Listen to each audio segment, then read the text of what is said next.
Hello students. अभी आपका JEE mains जो है, जेई मेंस 1, जेई मेंस 2 दोनों अपने ख़त्म हो चुके हैं और आशा करते हैं कि आप लोग सब जेई एडवांस के लिए जो स्कोर चाहिए, जो कट ऑफ चाहिए, उसको आप क्रॉस कर रहे होंगे। अगर अपन जेई में एडवांस का कट ऑफ अपन क्रॉस कर रहे हैं तो अपने को अब नेक्स्ट लेवल जो है वो अपने को जेई एडवांस की तैयारी के लिए करना है। जेई एडवांस जो है उसको अपने लगभग यदि अपन 1 अगस्त से भी देखें तो अपने पास नियरली 25 डेज हैं जिससे हम जेई में एडवांस को प्रिपेयर कर सकते हैं जेई एडवांस के लिए। अब आपको हमारे एक्सपर्ट्स ने बताया होगा कि अगर अपन 35% भी अपन ला रहे हैं जेई एडवांस के अंदर तो उस 35% में भी हमारे को आईआईटी में सीट मिलने के चांसेस हैं, चाहे वो आईआईटी नई आईआईटीज़ हों, जैसे आईआईटी भिलाई होगी, आईआईटी मंडी होगी, वो 35% में भी हमें मिल सकती है। और कई बच्चों के मन में डाउट होगा कि सर मैं जेई मेंस के अंदर 130 स्कोर कर रहा हूँ, 150 स्कोर कर रहा हूँ, वो एट पार है, कट ऑफ से तो बहुत ऊपर है, कट ऑफ जो जाएगी वो 90 के आसपास जाएगा, लेकिन क्या 150 अगर मैं स्कोर कर रहा हूँ तो क्या मेरे अभी भी जेई एडवांस में चांसेस हैं क्या? तो मतलब बिल्कुल आपके जेई एडवांस में अगर आप प्रॉपर प्लानिंग से और प्रॉपर फ्रेम में रहते हुए यदि वर्क करेंगे तो बहुत आसानी से अपन जेई एडवांस के 40%, 35% को अपन क्रॉस कर सकते हैं जो अपने को सिलेक्शन के लिए चाहिए। इन 25 डेज में क्या रिवीजन करना है, कैसे रिवीजन करना है, वैसे तो ये अलग अलग स्टूडेंट के लिए अलग अलग होगा। फॉर एग्जाम्पल किसी का कंफर्ट लेवल कहीं है मैकेनिक्स के अंदर है, किसी का कंफर्ट लेवल इलेक्ट्रोडायनेमिक्स के अंदर है, किसी का कंफर्ट लेवल कहीं है। आपने 2 साल प्रिपरेशन करी है तो आपके अलग अलग सब्जेक्ट में अलग अलग कंफर्ट जोन होगा, लेकिन हमने एक most of the students 90% students के लिए या उससे भी बड़े चंक के लिए जो हम तैयार कर सकते थे प्लानिंग, वो तैयार करी है प्लानिंग। इस प्लानिंग में हमने 2 चीज़ों का ध्यान रखा है। वो 2 चीज़ें क्या हैं? हमने ये ध्यान रखा है कि लास्ट ईयर्स में ट्रेंड ऑफ क्वेश्चन क्या है, कहाँ से क्वेश्चंस आ रहे हैं, और दूसरी बात जो आप लोग ध्यान नहीं दे पाओगे, जैसे input is to output ratio, हमें कितने आवर्स जो हैं उस टॉपिक को तैयार करने में लगेंगे और उससे कितने क्वेश्चंस आ रहे होंगे। ये बहुत इंपॉर्टेंट बात है। कई बार आपको लगता है कि sir mechanics is a very important part. मैंने बोला बिल्कुल mechanics is a very important part, लेकिन मैकेनिक्स जो है यदि हम देखेंगे तो उसका जो टाइम ड्यूरेशन है तैयार करने के लिए वो एक बहुत बड़ा है। तो मैंने उस चीज़ का नाम दिया है कि हमारे आउटपुट कितना आएगा, आउटपुट मतलब नंबर ऑफ मार्क्स, और उसको तैयार करने के लिए कितना समय रिक्वायर्ड है, वो हमारे लिए इनपुट हो गया। तो output is to input ratio is very necessary यदि हम 25 डेज में अपना पूरा रिवीजन प्लान कर रहे हैं तो 25 डेज में यदि हम पूरा रिवीजन प्लान कर रहे हैं तो हमें इस बात पर भी ध्यान देना है। फिर भी यदि आपका कोई पोर्शन ऐसा है जो नहीं सही है, मेरा स्ट्रांग है कि मैं जल्दी कर सकता हूं, तो आप उसको थोड़ा सा फ्लेक्सिबल भी रख सकते हैं। हमने हमारे हिसाब से जो तैयार किया है वो मैं आपके साथ शेयर करता हूं, ठीक है? या कितने क्वेश्चंस पूछे गए, मोर एवर ट्रेंड जो देखा जाए तो हम लास्ट 3 इयर्स का दिखा रहे हैं, लेकिन लगभग लास्ट अगर अपन 5 to 6 इयर्स का देखें तो ये ही ट्रेंड रहा है। चलिए अपन देखना चालू करते हैं। यदि यहां से अपन ऑप्टिक्स की बात करें तो ऑप्टिक्स में 4 क्वेश्चंस 2019 में पूछे गए, ठीक है? नंबर ऑफ क्वेश्चन 2 जो है वो 2020 में थे, नंबर ऑफ क्वेश्चन 3 जो थे वो आपके इन 2021 थे। तो एवरेज यदि लें तो इसका मतलब ऑप्टिक्स का जो एवरेज है वो 3 क्वेश्चंस का है। ऑप्टिक्स से जो एवरेज है वो कितना क्वेश्चंस का आ गया? 3 क्वेश्चंस का आ गया। ऐसे ही इलेक्ट्रो से भी देखें तो 3 and 5 और 7, तो 7 यदि अपन देखें तो नियरली ये भी अपने पास लगभग अपने पास 2, 3, 6, 8 and 10, तो नियरली 3 क्वेश्चन ही अपने पास ऑप्टिक्स के इलेक्ट्रोस्टैटिक्स का होगा। लेकिन मैंने बोला input is to output ratio की यदि अपन बात करें तो electrostatics need more time to prepare as compare to geometrical optics. Geometrical optics formula based भी है, और एक और अच्छी बात कि ज्योमेट्रिकल ऑप्टिक्स जो है उसमें intermixing of concept generally IIT नहीं करता है। वो स्ट्रेट फॉरवर्ड क्वेश्चन जो है वो ऑप्टिक्स पर ही होता है। लेकिन यदि इलेक्ट्रोस्टैटिक्स में देखें तो आपको इलेक्ट्रोस्टैटिक्स यदि आप प्रिपेयर कर रहे हैं तो आपको उसके लिए कभी कभी मैकेनिक्स भी बहुत अच्छे लेवल पर या रोटेशनल भी उसके अंदर इन्वॉल्व हो सकता है, या और भी अदर कंसेप्ट इन्वॉल्व हो सकते हैं। तो वैसे देखा जाए तो स्लाइटली वेटेज इलेक्ट्रोस्टैटिक्स का ज्यादा है, लेकिन input is to output ratio की यदि अपन बात करेंगे तो ज्योमेट्रिक ऑप्टिक्स जो है, ठीक है, वो फार ज्यादा अपने को फायदेमंद रहेगा तैयार करना, और इजीली तैयार भी हो जाएगा। रीजन बिंग आपने थोड़ा बहुत तो इससे कम 9th-10th में भी फेमिलियर हो जाते हो, क्लियर है आता। सिमिलरली करंट इलेक्ट्रिसिटी से देखें तो नियरली हर साल एक क्वेश्चन है, ठीक है। कैपेसिटर से भी अपन देखें तो इसका नियरली यदि अपन देखेंगे तो 2, 3, 5, तो नियरली अपन बोल सकते हैं 2 क्वेश्चन ऑन एवरेज कैपेसिटर से आ रहे हैं। मैग्नेटिज्म को मैं एक साथ एक यूनिट की तरह देख लेता हूं, तो यूनिट की तरह देख लेता हूं तो 2021 में मैग्नेटिज्म से ज्यादा क्वेश्चन पूछे गए and it is nearly 7 questions, ठीक है। बाकी यदि यहां से देखा जाए तो 3 और ये देखा जाए तो 12, तो इसका 12 on average magnetism including EMI and AC। अपन उस पूरी यूनिट को अगर बोल रहे हैं मैग्नेटिज्म, तो नियरली इस पूरी यूनिट से 4 क्वेश्चंस का अपना का एवरेज बनता है।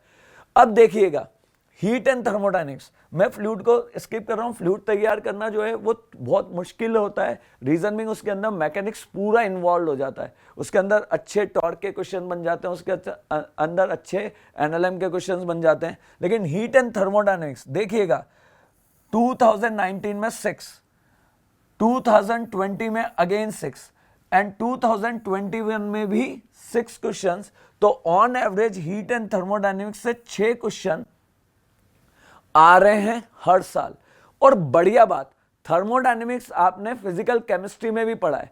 अगर थर्मोडायनेमिक्स फिजिकल केमिस्ट्री में भी देखें तो मेरे ख्याल से केमिस्ट्री में भी एक क्वेश्चन आपको ये, अगर आप इसको तैयार करेंगे तो केमिस्ट्री का भी एक क्वेश्चन ये हेल्प करेगा, या 2 भी क्वेश्चन कर सकता है। तो ये दिखने में यहाँ 6 दिख रहा है, लेकिन ओवरऑल जेईई एडवांस के पॉइंट ऑफ व्यू से देखें तो इट इज इक्विवेलेंट टू 7 और 8 क्वेश्चन पर ईयर, क्लियर है आता है। तो thermodynamics is a very important topic. SHM से लास्ट 3 इयर्स में नहीं पूछा, लेकिन ऐसा नहीं है कि नहीं पूछ सकते, ये पूछ सकते हैं। अगर इन्होंने रोटेशन जो है वो कम पूछा तो SHM ज्यादा कर देते हैं। तो SHM is a part of a mechanics, तो मैकेनिक्स में यदि कहीं क्वेश्चन ये कम करते हैं तो SHM बढ़ा सकते हैं।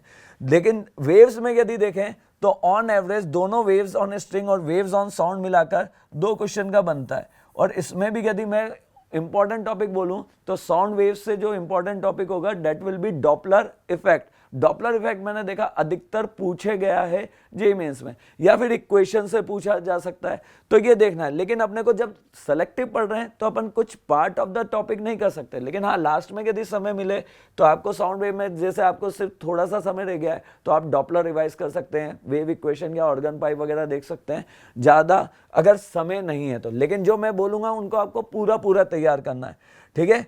अब अपन इसकी नेक्स्ट स्लाइड को देखते हैं। काइनेमेटिक्स में उसी के अंदर लेके जाऊंगा मैकेनिक्स के अंदर।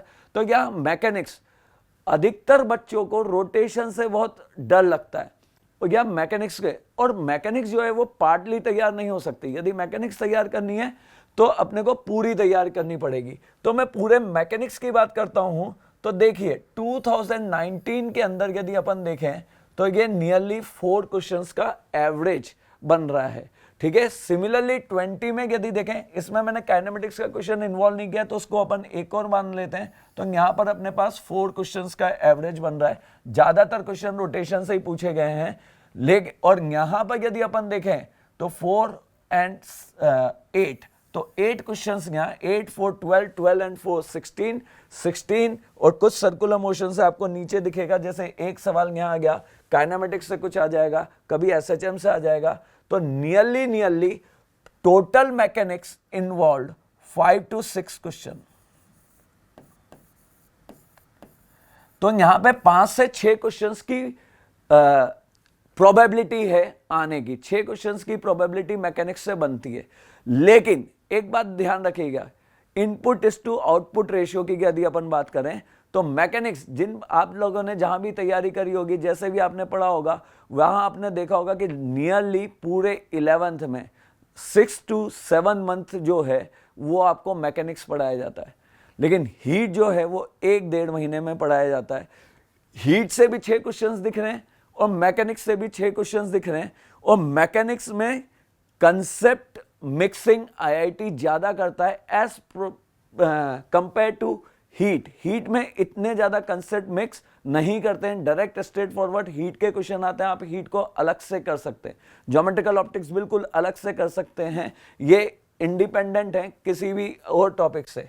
फिर अपन देखते हैं यहां यदि अपन ने देखा तो number of question modern physics से, जो बहुत ही इंपॉर्टेंट यूनिट है, 4, 2 और 2, 8 एंड 10, तो ऑन एवरेज 3 to 4 क्वेश्चंस यहां से भी अपन एक्सपेक्ट कर सकते हैं। 2015 में तो मॉडर्न फिजिक्स से नियरली 8 क्वेश्चंस के करीब पूछे गए थे।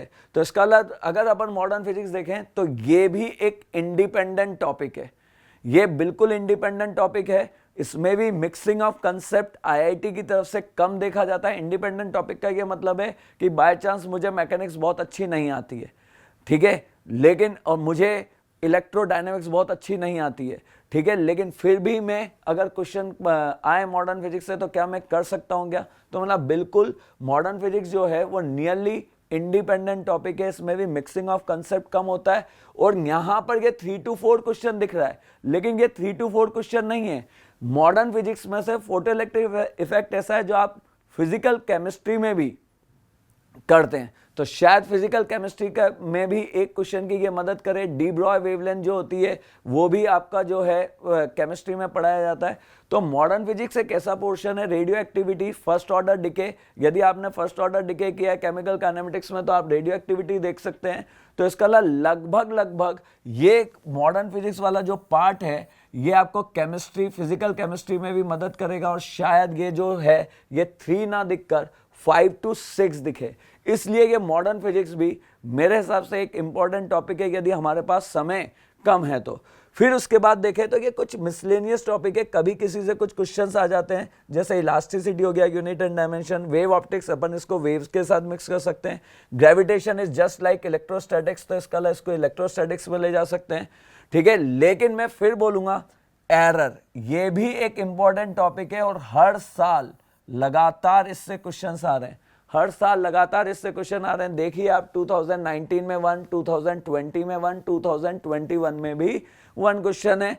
और अच्छी बात यह है कि एरर और प्रैक्टिकल फिजिक्स आप इन अ सिंगल डे प्रिपेयर कर सकते हैं। यदि आप उसको एक दिन देंगे तो भी आपका एक क्वेश्चन तैयार हो जाएगा। वापस इनपुट दिखने में एक ही क्वेश्चन दिख रहा है, लेकिन आप देखिए समय भी इसको तैयार करने में कम जाता है। अरे बात समझ गए? इसलिए मेरे हिसाब से ये भी इंपॉर्टेंट टॉपिक हुआ। क्लियर है यहां तक? और यदि अपन इसको एक बार देखें तो नियरली उसने 2019 में 18 और 18 क्वेश्चंस का सेट पूछा, तो 36 क्वेश्चन और 2021 में 38 क्वेश्चंस पूछे गए। चलें इसी को अपन आगे देखते हैं। अब जैसा कि हमारे एक्सपर्ट्स आपको पहले बता चुके हैं, आईआईटी, नई आईआईटी में या आईआईटी का टैग यदि आपको चाहिए तो आप आईआईटी भिलाई, आईआईटी मंडी, इस तरह के आईआईटीज में भी यदि अपन एडमिशन, और ये अच्छे हैं, आईआईटी इटसेल्फ ही बढ़िया टैग है इंडिया में। तो इसका मतलब ये हुआ कि हम अगर 35 to 40% नंबर भी ला रहे हैं तो हमें उनमें सीट मिल रही है। तो अगर किसी बच्चे को ये लगता है कि सर मेरा अभी तक का जो प्रिपरेशन है उससे मुझे नहीं लग रहा है कि मैं बहुत बड़ा स्कोर कर पाऊंगा, या मुझे कई जगह वीकनेसेस फील हो रही है और मुझे नहीं लगता 25 दिन में मैं तैयार कर पाऊंगा कि नहीं कर पाऊंगा, मतलब ये भी आप आसानी से अगर प्लानिंग के साथ चलें और कॉन्फिडेंस के साथ चलें तो 100% आप सीट जो है वो ले लेंगे। हाँ, एक बात ध्यान रखिए, मन के हारे हार है, मन के जीते जीत। अगर आपने मन में ठान लिया है कि भाई मैं कर लूंगा और मैं अच्छे से करूंगा, तो मतलब 30 to 40% is not a big task यदि आप कॉन्फिडेंस से अपनी तैयारी को अप्रोच करें। अब उसी के लिए आपको मैं बाइफरकेट करके बता रहा हूं कि कैसे 30 to 40% अगर आपके जहां भी आप तैयारी कर रहे हैं और जब भी आप कोई आईआईटी एडवांस लेवल के टेस्ट देते हैं और उसमें आप लगभग 25%, 30% इसी के आसपास यदि आ रहे हैं, तो आपको कहीं ऐसा नहीं लगे कि सर मैं सेलेक्ट नहीं हो सकता, मतलब आप बिल्कुल सेलेक्ट हो सकते हैं यदि आप लगातार 25% से ऊपर अपने पीरियोडिक टेस्ट में मार्क्स ला रहे थे एडवांस में। तो यदि आप प्लानिंग से अप्रोच करेंगे इन 25 दिन में तो वो आपका परसेंटेज 35 to 40 जंप कर सकता है।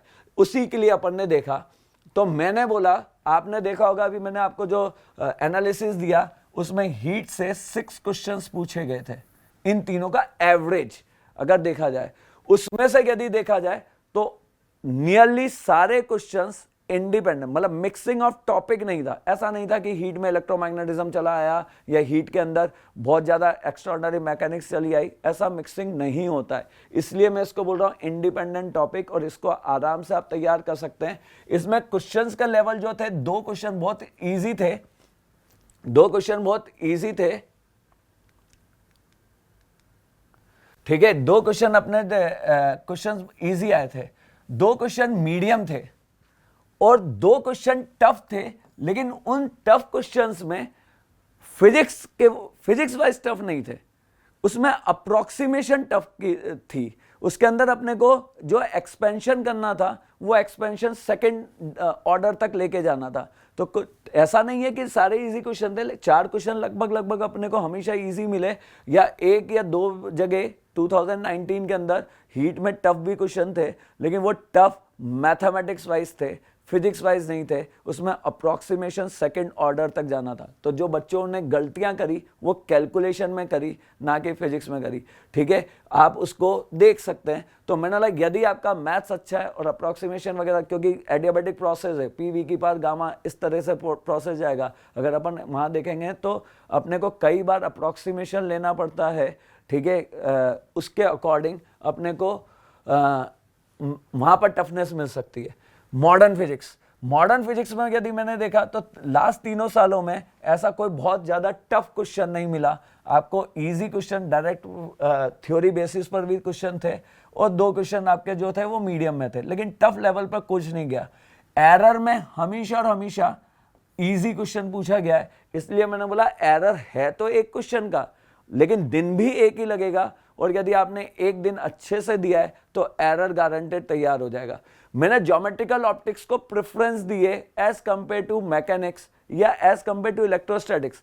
इलेक्ट्रोस्टैटिक्स में इससे ज्यादा क्वेश्चन आ रहे हैं, मैग्नेटिज्म में इससे ज्यादा क्वेश्चन आ रहे हैं, मैकेनिक्स में इससे ज्यादा क्वेश्चन आ रहे हैं, बट उन टॉपिक्स में कंसेप्ट का मिक्सिंग पॉसिबल है, ठीक है। और इसमें भी मतलब पॉसिबल होता है, लेकिन आईआईटी कम करता है, और जितना कंसेप्ट मिक्स करता है उतना आप लोगों को आता है काइनेमेटिक्स इक्वेशन, भाई इमेज की वेलोसिटी बता दो या इमेज का एक्सेलरेशन बता दो, लेकिन यहाँ पर कंसेप्ट मिक्सिंग के चांसेस कम हैं। तो इसका मतलब, और तैयार भी आसानी से हो जाता है, इसलिए मैंने इसको भी आपके 30 to 40% के मार्क्स में देखा। तो यहां से यदि अपन देखें तो 6 क्वेश्चन गए, 3 क्वेश्चन गए, 9, 1, 10, और यहां से 3 क्वेश्चन।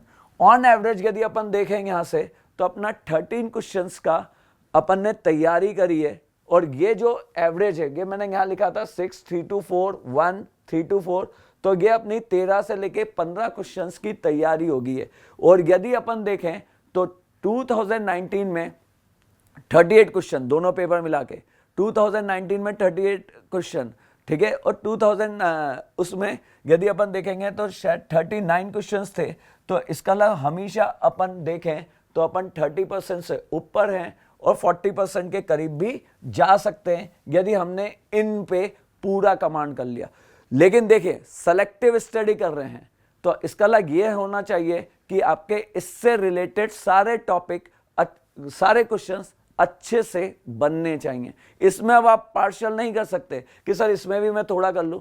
आईआईटी थोड़ा करने से नहीं निकलता है। आप अधिकतर बच्चे क्या करते हैं, थोड़ा थोड़ा सारा टॉपिक पढ़ने की कोशिश करते हैं, थोड़ा थोड़ा सारा टॉपिक पढ़ने की कोशिश करते हैं। अगर हल्का सा भी एवरेज क्वेश्चन आ जाता है तो वो अपना रह जाता है। मतलब जो कर रहे हो उसको बहुत अच्छे से करो, ठीक है। अपन आगे की प्लानिंग देखते हैं। किसी ने बोला नहीं सर मैं अपने पीरियोडिक टेस्ट में अभी तक मैं हमेशा 35 to 45% मार्क्स को मेंटेन कर रहा हूं, तो इसका मतलब मेरे लिए प्रोबेबिलिटी अच्छी है, मैं पुराने आईआईटीज में भी जा सकता हूं जिनको अपन 8 आईआईटीज बोल रहे हैं, ठीक है। तो मैं और थोड़ा अच्छे से देखना चाहता हूं। तो मैंने बोला बाकी 30-40% वाले तो वही है। यदि हम मैकेनिक्स बढ़ा देते तो आपने देखा था मैकेनिक्स से ऑन एवरेज अगर अपन सारा मैकेनिक्स को मैंने एक साथ क्लब कर दिया है, centre of mass, rotation, work पर एनर्जी, रीजन बिंग मैकेनिक्स आप इंडिविजुअल पढ़ भी नहीं सकते। मैकेनिक्स में ऐसा नहीं है कि भाई आप अकेला आपको वर्क पर एनर्जी नहीं मालूम है और आप रोटेशन पढ़ लें, नहीं होगा। आपको एनएलएम नहीं मालूम है और आप रोटेशन पढ़ लें, नहीं होगा। आपको सेंटर ऑफ मास नहीं आता और आप रोटेशन पढ़ लें, ऐसा नहीं कर सकते। तो इसका मतलब मैकेनिक्स इज मैकेनिक्स, पूरी मैकेनिक्स आपको तैयार करनी पड़ेगी। तो उस मैकेनिक्स में यदि अपन ने देखा तो यहां पर अपने पास 6 क्वेश्चन और ऐड हो गए।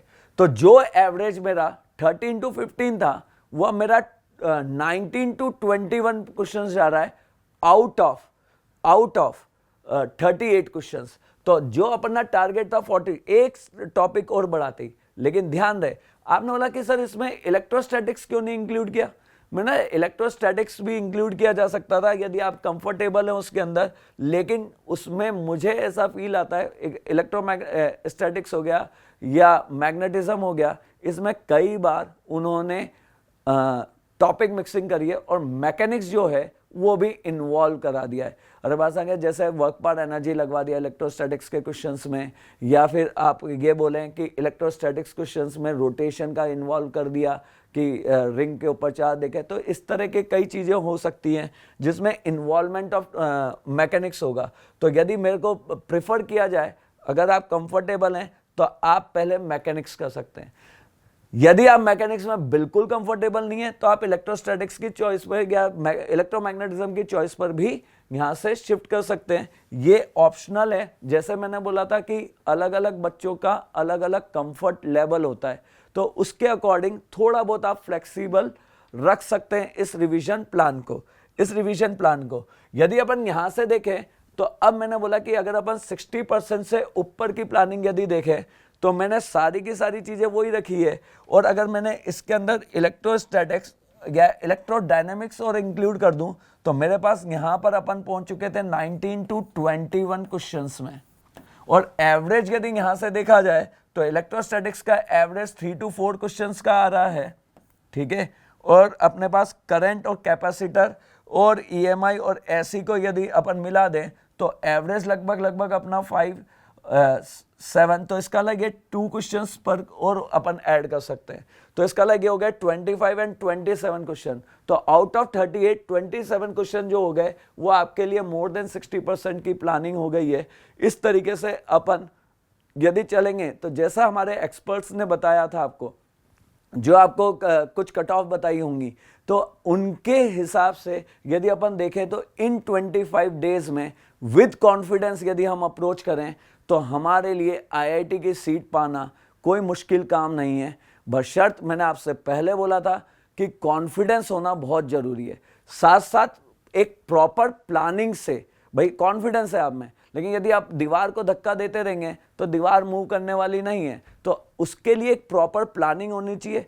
इंडिविजुअल बंदे की प्लानिंग इंडिविजुअल भी हो सकती है, लेकिन जो हमें सही लगा वो प्लानिंग 90% बच्चों के अकॉर्डिंग और लास्ट ईयर्स के क्वेश्चंस के अकॉर्डिंग हमने आपको बताई है। आप इसको फॉलो कर सकते हैं, आपको डेफिनेटली बहुत फायदा होगा। और अगर आप अच्छे से इनको प्रिपेयर कर पाते हैं तो मंजिल दूर नहीं, आपको 100% आईआईटी में सीट्स मिलेंगी। चलिए, ये तो हो गया अपना फिजिक्स का एनालिसिस। मैंने अपने हिसाब से जितना बेस्ट आप लोगों के लिए निकाल के ला सकता था वो मैंने आपको यहाँ पे प्रेजेंट किया, ठीक है। आप इसी क्रैक आईआईटी जी सीरीज़ में हमारे और सब्जेक्ट एक्सपर्ट्स ने मैथ्स में, केमिस्ट्री में इंडिविजुअल आपके लिए बहुत मेहनत करके ऐसी ही प्लानिंग तैयार करी है। आप को इसमें उनका लिंक मिल जाएगा, आप वहाँ पर उसको देखिए, ठीक है। और ऑल द बेस्ट आपके एग्ज़ाम्स के लिए। मुझे पूरा विश्वास है कि आप डेफिनेटली आईआईटी में अच्छा करेंगे और अच्छी सीट पाएंगे वहाँ पे।